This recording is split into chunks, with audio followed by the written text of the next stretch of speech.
All right, let's get right into it.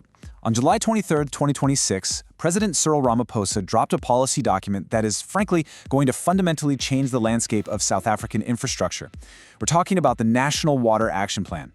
For the longest time, water delivery has basically been treated as this highly localized, often totally fragmented issue, just a municipal headache. But what we're unpacking today is a comprehensive blueprint designed to completely overhaul how water services are financed, regulated, and managed across the entire nation. In this explainer, we're going to sift through the core data from the presidency's announcement to figure out exactly how this massive plan aims to protect water revenue, mobilize private investment, and actually secure water for the future. So here is our roadmap for the breakdown. First, we'll cover the National Water Action Plan itself, then move into protecting municipal water revenue, mobilizing private capital, enforcing the rules and fighting crime, and finally, what all of this actually means for the future of water security.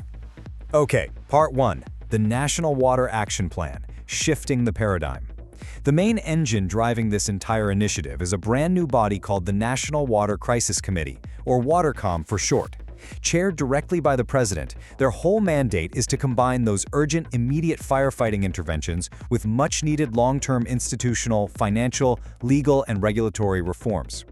Moving right along to Part 2, protecting municipal water revenue, specifically through ring-fencing reform. The presidency basically identified a massive structural weakness in how water money is handled, and it all boils down to where your cash actually goes after you pay your utility bill. Think about the old way of doing things versus the new way.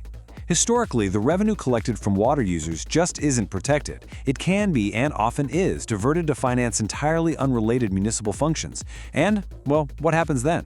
It directly cannibalizes the funding that was supposed to be available for essential water maintenance, new infrastructure investment, and hiring skilled personnel. But under the government's newly outlined reform, water revenues are going to be strictly ring-fenced. This is a game changer. It means the money generated by water services must stay within water services, period. It supports the infrastructure and the operations that are actually responsible for delivering the water to your tap. This shift creates some seriously much-needed accountability and gives everyone completely clear visibility over the actual financial performance of municipal water operations. Now, put yourself in the shoes of the financial sector for a second. If you're an investor or a lender and you're considering backing a massive multi-million rand infrastructure project, risk is your absolute worst enemy. By strictly ring-fencing water revenue, the government is creating a predictable revenue structure. This directly improves the commercial foundations on which these massive projects are financed. When investors know exactly where the money is going, and they know for a fact that it can't be siphoned off for random municipal expenses, well, they can finance these water projects with a much higher degree of confidence. Which brings us seamlessly to Part 3, mobilizing private capital and opening up the market. Water is now officially being positioned right alongside electricity and logistics as a major infrastructure system that is fully ready for structural reform to encourage private capital participation. But listen, the government isn't just standing there asking for private money without putting some serious skin in the game. Our $185.2 billion. Let that number sink in. To put that massive figure into perspective, that is roughly the entire gross domestic product of some small nations.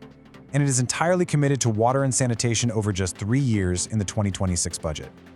We're talking about a massive, coordinated commitment of public resources across different components of the state. The National Water Action Plan is essentially designed to add the institutional framework necessary to not only manage that $185.2 billion better, but to actively use it as a foundation to mobilize private capital on top of it. So you might be wondering who exactly stands to benefit from this influx of capital and this structural reform. The ripple effects here are going to be huge across multiple sectors. We are looking at a boom for engineering companies, infrastructure funds, construction groups, technology providers, and institutional investors. The actual on-the-ground implementation of this plan creates immediate new opportunities around building bulk infrastructure, upgrading distribution systems, managing deep maintenance, expanding our treatment capacity, and just driving an overall improvement in municipal services. Moving to Part 4, enforcing rules and fighting crime, focusing on accountability and security. Because, frankly, no amount of capital, public or private, can fix the system if the underlying regulatory and security foundations are compromised. Let's break down how the regulatory teeth of this plan actually work in practice. The first step focuses heavily on legal intervention. The government has made it very clear that existing powers under the Constitution, the National Water Act, and the Water Services Act can and will be used when municipalities fail to meet their fundamental obligations or if they just refuse to implement corrective measures. It establishes a very hard compliance dimension. Then, step 2 is central oversight. Watercom isn't just there to launch the plan and walk away. They are actively overseeing its implementation. They'll be regularly assessing delivery by the responsible departments and agencies, which creates this strong, central accountability structure that, let's be honest, has been missing for a while. But regulatory compliance is only half the battle, right? The government has openly identified corruption, theft, vandalism, and organized criminal activity as direct, severe threats to water infrastructure. To tackle this, they've set up a really crucial dual-pronged security partnership. On one side, you have Watercom handling the compliance and delivery oversight.